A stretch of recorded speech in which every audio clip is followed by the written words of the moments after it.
Well, thank you very much for being here. I would like to start with a very out of the record question, which wasn't in the script, which is what is the most important thing? How would you describe the presence of female persons, of women in the leadership right now in this very moment in the world, of course, in your own world, but also, like in the private sector, in the public sector? How would you describe the benefits and the importance of having more women in leadership? So please feel free, Miriam. Yeah, sure. Thank you, Sofia. Thank you, North Capital Forum, for inviting me to this panel. I really love the topic. I am a feminist, I could say. But yeah, I think that diversity, not only in the public, but also in the private sector, is very important. I think that this is a great first question, because before I start talking about the proposals that we can make in the private or in the public sector to have more women in leadership, we have to ask why diversity is important, no? So based on data, I mean, as you know, I am an economist and I like to speak based on data. The McKinsey Diversity Matters report says that companies with representation of women exceeding 30% are more likely to financially outperform, And when I talk about diversity, I talk about not only women, but also religions, ages, I think that diversity could increase the opportunities for learning, for creativity, and also for innovation. It is well known that if we are together with people that is exactly the same like us, then I think that the ideas could be not as with less creativity than if we have diversity in our teams, no? So I think that is why it is important. Awesome, Miriam. Madelka, what do you think about that? Well, I thank you very much for inviting me to this panel as well. As you mentioned, I'm the vice chair of the US-Mexico Foundation, so I'm very proud to be part of this event. I'm also the Chief Corporate Affairs and Impact Officer at AES. And based on my personal opinion and personal experience, getting through a career path where you have opportunities, especially when it's evident, right? You are different than the majority of the people in a US-based company as a Black Latina, right? The struggles are potentially more and different. So just based on that, I could tell you that once you get to certain positions, you need to be supporting other women to get there. And why is that important? It's not only supporting women, as you mentioned, it's supporting gender diversity, age diversity, people with disability, because that gives companies a competitive edge, right? It's not good because it's just good. It's good for business as well. It's good because you have more ideas and you could solve, at least from my experience and the experience that we have at AES, you could solve any type of problems if you have diversity in the room. Now we're living in times where you can see it. You see it here. You mentioned it at the introduction. Now Mexico has the first female president. I feel that we are further down in our path of promoting women and making sure that women get to the position where we can also contribute to society. We still have a long way to go, and this is not the question, but I would just end it up here by saying we're talking a lot about women, but we need to start talking about young girls, because that's where the path starts in education. We need to make sure that before we talk about women in leadership, we invest time and resources, making sure that young girls get the opportunity as well. So, awesome. Joanne, what do you think? What's the best part of having more women in leadership? So first, I definitely agree with everything that's been said. That diversity of thought is incredibly critical in a world that's so volatile and changing, because you can't have a single way of thinking, and it's proven that not just gender diversity, but all diversity in executives and boards are really strengthen the decision making of leadership teams. Maybe another point that I would make, and I'll give homage to the opening song, "The Man in Quota Man."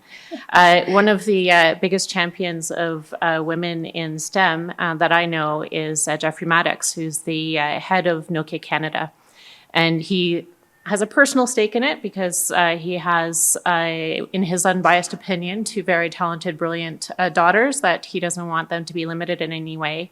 But he also heads a telecom company where there is a perpetual and growing skilled labor gap. And so they need to do everything they can to attract everyone they can into STEM. We have the same issue in finance. And actually, that's maybe something that I've learned from them, which is you have to catch catch girls not in university, but in grade school, high school, and bring them into these fields. So I think generally speaking, it's to really bring that that diversity that everyone has mentioned is the key component. Thank you very much.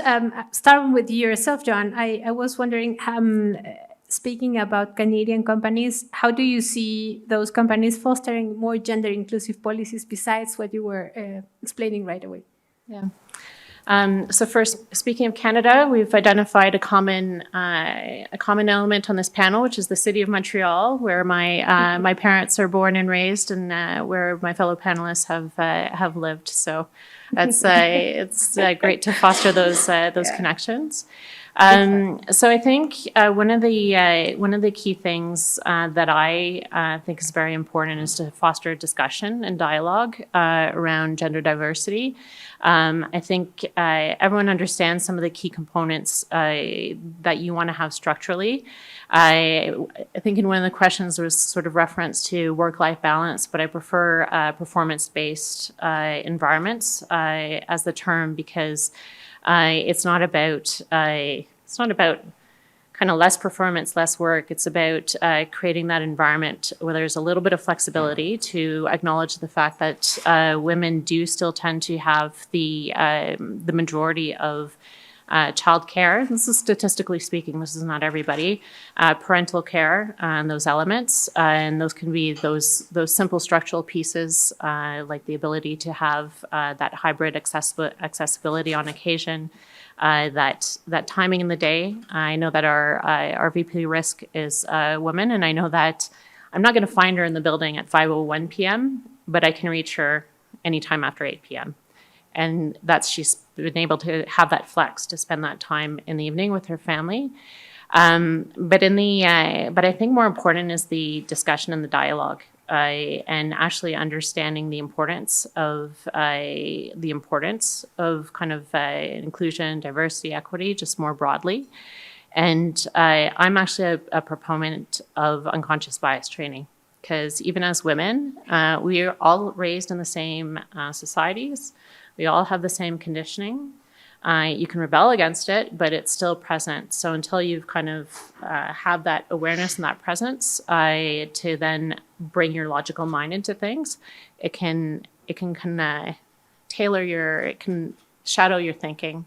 A key element too is just ensuring that you're ensuring the systems are equitable. So balanced panels, interview panels, and all those key components. So if you could say which strategies that you have seen at Canadian companies could improve gender equality in the workforce, also in Mexico and the US, what would it be? Well, if we're at North Capital Forum, I think stressing the value of free trade, open borders, and investment. And I actually will go back to Jody from Torex Gold Mines on yesterday's panel, where this is a gold mine in remote Mexico, and bringing in kind of the Canadian culture and policies, hiring women, getting them the requisite education, and getting them into technical jobs. So I think kind of carrying that culture across the region is really important. Of course. Well, Madalka, going back to you mentioned briefly the importance of being intersectional in gender, race, class, geographic disparities, and so on. So I mean, you've overseen global stakeholder relations for AES and have a vast experience in corporate social responsibility. So how do multinational corporations influence gender equality and women's economic inclusion and, across borders? Yeah, well, I'm going to start by just giving a little bit of information about AES. So AES is a global energy company. We operate in 13 countries and generate enough electricity to serve around 22 million people. Our purpose is to accelerate the future of energy together with all stakeholders. We're very proud of that. And we are the leading provider of renewable energy and energy storage solutions to big corporations around the world.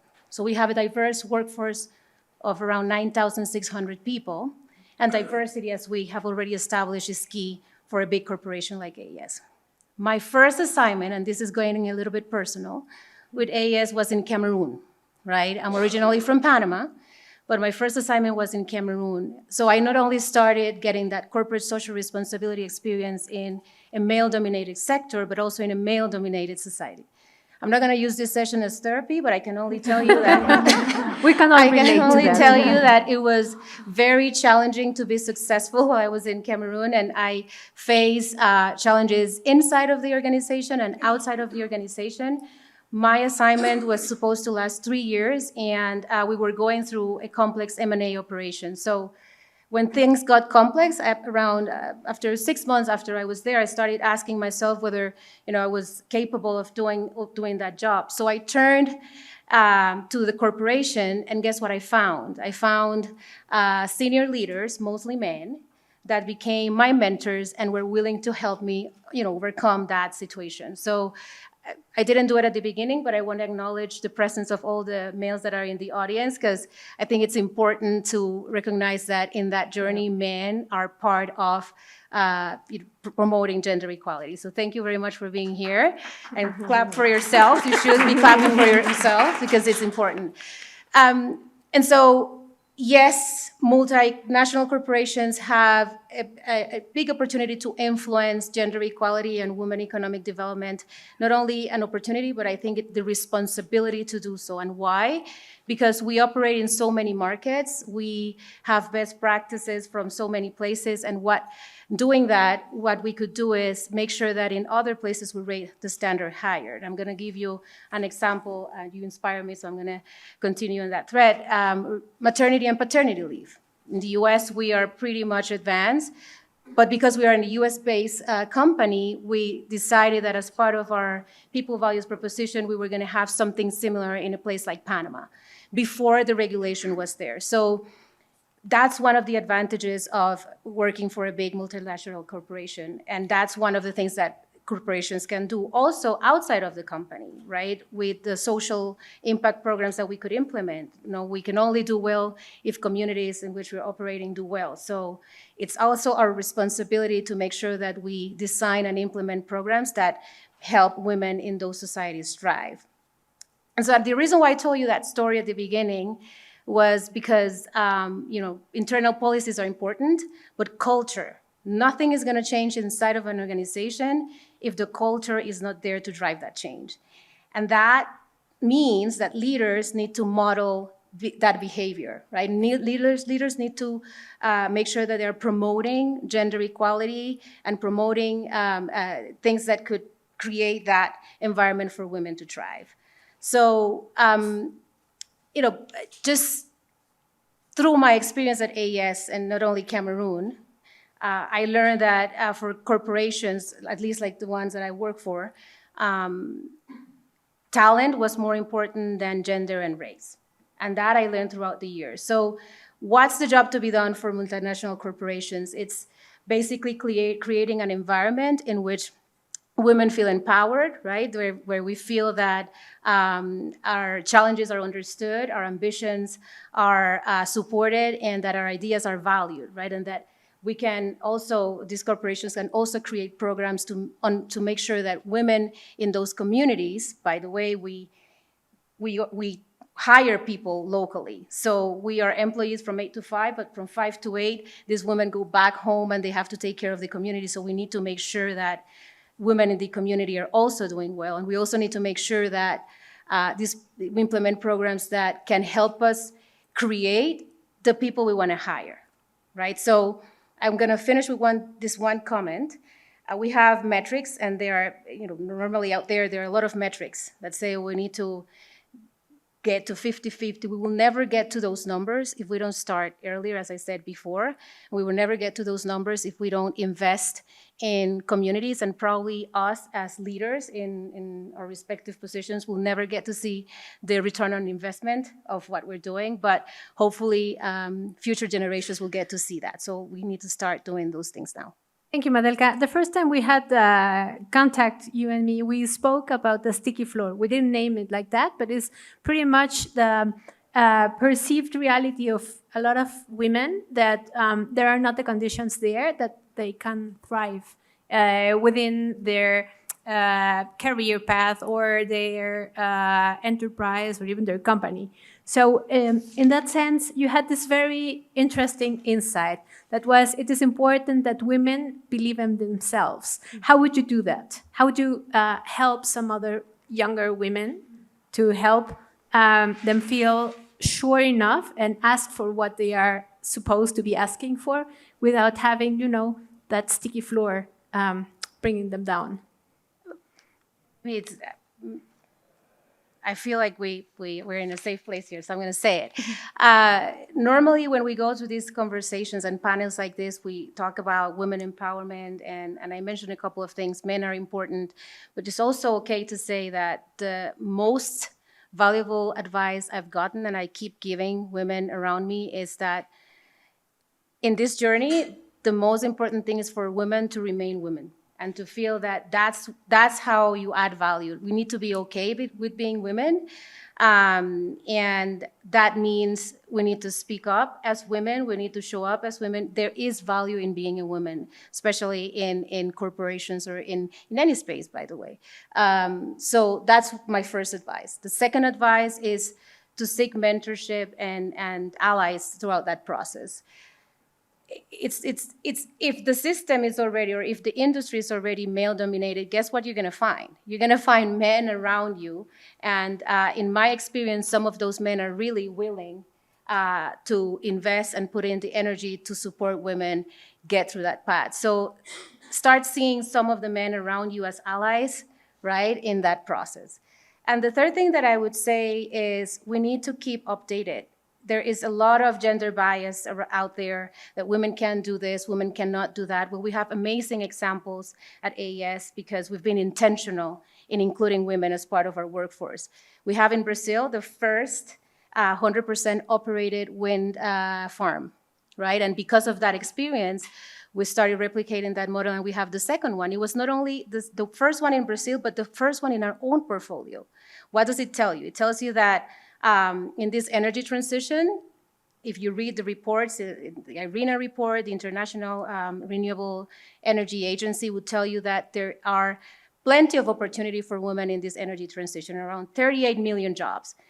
But we're not going to get to take advantage of those opportunities if we don't start putting those programs inside of the company in place that could help women get there. So as we transition, right, from where we are now to where we want to be, keep updated, keep getting information, getting education, so you can take advantage of the opportunity without any bias. We can do anything that we want to do.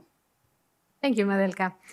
Miriam, and you are one of the 100 most economic leaders, most recognized economic leaders last year, named by Forbes. So I would love to hear from your own perspective, but also from the financial system perspective. We know this is also a very male-dominated sector. Yeah. And I would like to bring up your personal experience into policy. What do you think, or what do you believe should be done in terms of having more women, not only in the financial system, but also, like in those branches of economy that are mostly dominated by male economists, such as macroeconomic, monetary policy, that kind of thing. there is this index about how many women are in the central banking, and there are still 13, 20%, but no more than that. So what policies do you think must be implemented, or what changes should be done so that more female leaders can thrive within the financial sector? Yeah, I think that is a very good question. I mean, the percentage of women in the financial sector has increased in the last, I would say, 15 years. No, however, the percentage of women in leadership positions are not increasing at the same pace. No, I am pretty sure that the CEOs in the Mexico's stock companies, it's about 4%, while the participation of the women in the financial sector is about 43%. So you can see the difference between more women in the sector, but not in the leadership. I think that in my own experience, I have been very lucky.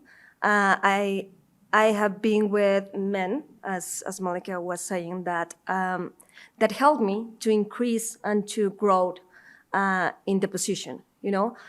And also I have my husband, that he supports me. And I think that we have been talking about the policies that could help women to have more time to develop our careers, or their careers. However, I think that there are some policies that are that has target as the man, in order to help the woman, or to have the same responsibilities. For example, as you were saying, the parental leaves, I mean, for women in Mexico is 12 weeks, but the OECD average is about, I think, 20 weeks, But for the dad or for the mother's partner, I will say, the parental leave in Mexico is 1 week. And I think that the OECD average is 10 weeks. So since the beginning, you start to put more responsibility in the mother. I don't know if you agree with me, but when my husband arrived at the beginning was, okay, where are the diapers? Where are these? Where are the food? Because he wasn't there at the beginning of my babies, of my baby's stage. So I think that there are some policies that could mix some that needs to have the target for the woman, but also for the men. And yeah, I think that in order to boost women in the financial sector, we also have to lead with example. I mean, for me, it was quite difficult to start in the sector because I didn't have a model role, But now we have a lot of associations like the Mujeres en Finanzas, Women in Finance, that we try to boost, because I am an ambassador of that institution or that association. We want to boost the women participation in the financial sector. And we try to help young women to start their career path. And it is easier if you see that someone has already walked that path. So I think that now we are moving in the right direction. We still have a long way to go. But I will say, I mean, in Mexico, we already have 4 deputy governors. I mean, the governor and 3 deputy governors. So I think that we are advancing in the right way. Awesome. Joan, I would like to go back to you. We are heading to the last 10 to 15 minutes of the conversation of the panel. But in our first conversation off stage, you also mentioned that a lot of policies that support women also support men. I mean, paternity leave is one example, but probably in Canada there are so many other examples that help, improve the conditions of top female talents, leave a little bit of the caregiving to top male talents, so that the job is being done by equal parts in the relationship, and also helping thrive not only male careers or female careers, but also the whole economic ecosystem. Yeah. So I actually first just want to go back to something you said, which is it's not about women being manly to make it in a man's world. It's about women being women, and that's where the real advantage comes to the table. And I do actually think if you were to go back maybe a generation, the women who made it to the executive table did it by trying to exude male qualities. But I also find it very striking that something that everyone here has said, which is your mentors have been male. My mentors have been male. So I try to make a point of changing that and ensuring that I'm investing in mentoring the women in my team, the men as well. But I do find that sometimes women are not necessarily going to reach out for it, and making sure that they have awareness of those things that do tend to affect women more, such as everybody is affected by the so-called imposter syndrome. Men are affected by it. Anyone who has any form of aspirations and pushes themselves and gets into the discomfort zone is always going to have that little voice on occasion.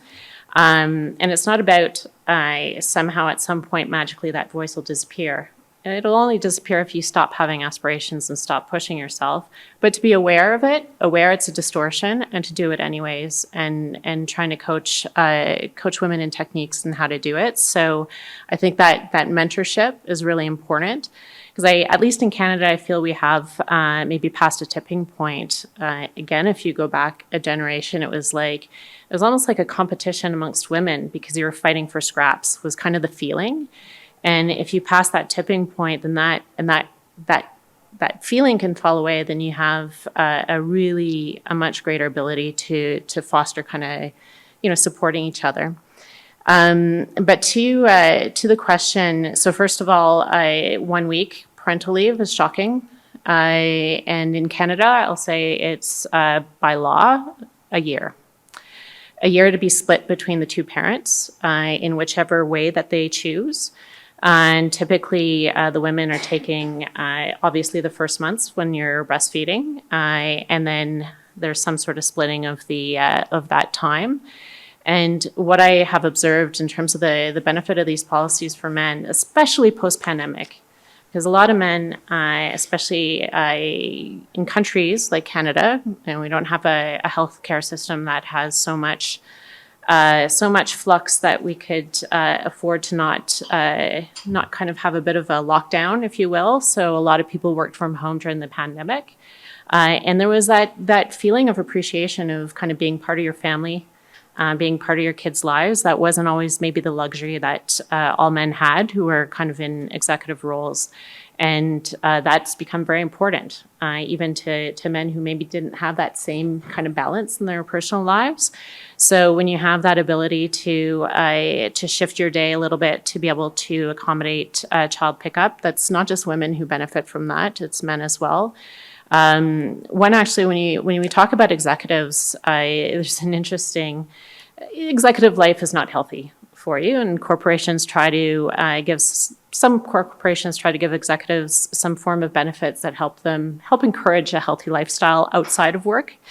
And if you go back to the 60s, this is things like golf memberships, right? Because that's how you encouraged a healthy lifestyle. And I think some of those just kind of trucked along and kind of stayed part of the equation.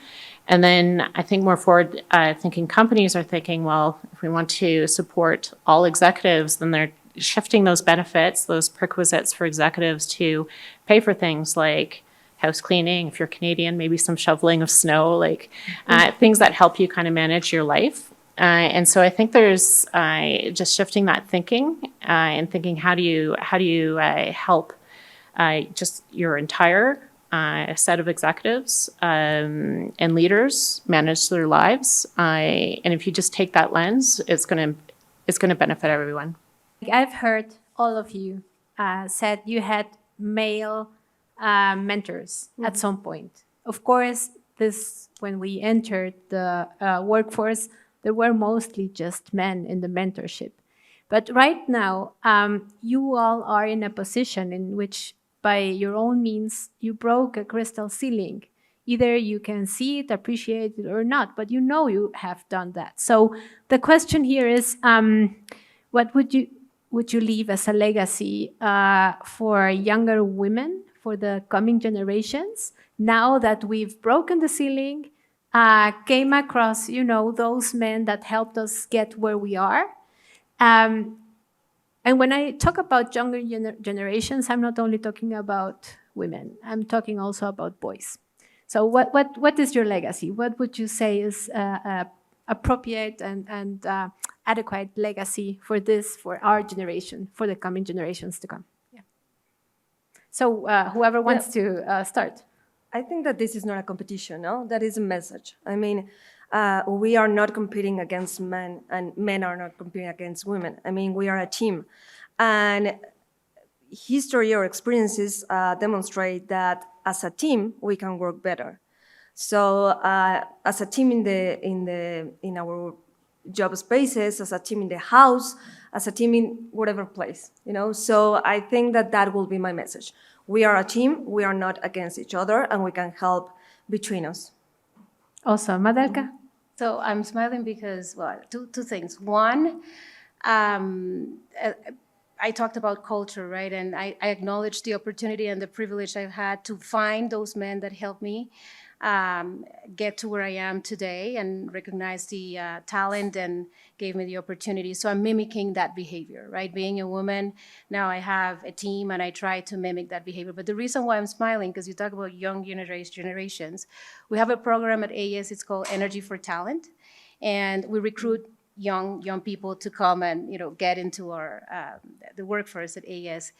And it's impressive to see how you see young men, I mean, these are already at working age, asking women to mentor them. Mm. So it's a little bit like you see that trend is a little bit, now you have more women that are in this leadership position. So now you see more young men asking women to mentor them. And if I would have to think of a legacy, I think women that are in leadership position need to get the right tools and skill sets to be able to mentor other people. And the reason why there are more males is because they learn throughout the years. Now, when you get to certain positions and you're a woman, you got there because someone else helped you, but not because you necessarily have the tools and the skill sets that could help you be a good mentor to now men and women.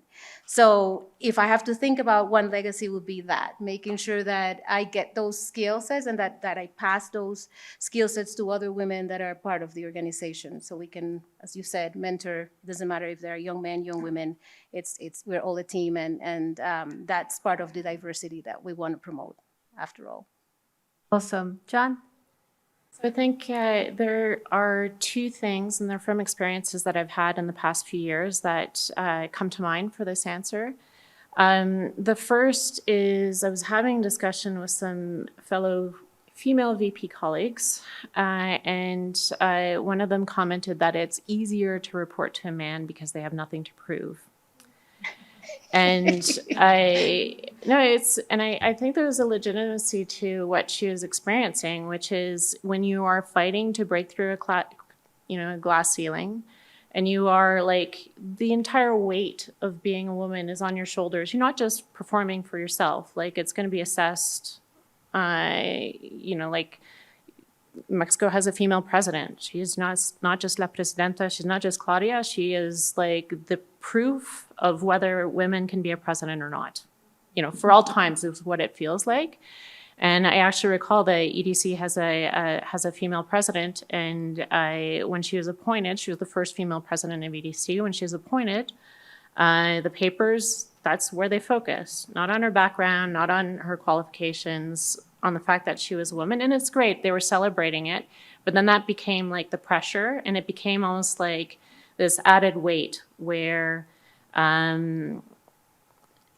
there's almost like she took it as there's a bit of a doubt that, was she kind of for what do you call it, like affirmative action type thing, or was she actually hired for her qualifications, which she was. But that pressure that creates kind of a little bit of maybe an undercurrent of anxiety. And so I think what you said about women being women and being confident that you can kind of be yourself in leadership roles, and that's what will bring the value. I think that's an important thing. So to see that shift, it's not about breaking the glass ceiling, but it's about confidently being women in leadership. And the other experience I had recently, and this is more diversity inclusion more broadly. Because my nephew, I tend to let things slide. You're so busy and you're so focused. So if there's like small instances of bias, I just don't want to deal with it. And I kind of changed my thinking around that a little bit because my nephew, who's gay, encountered prejudice in his first job. And I was kind of shocked, and it like broke my heart. And he did the same thing. He's like, I don't want to deal with this. I'm just going to leave. He got himself another job and just kept moving. But I don't want him to encounter that on any level. I don't care if it's better than it was 40 years ago. I just don't want him to have to encounter it at all. So I actually took it upon myself to say, okay, judiciously and with humor and recognizing that we all come to the table very, very openly and with great intentions, I'm going to try to kind of make sure I'm helping to shift the environment.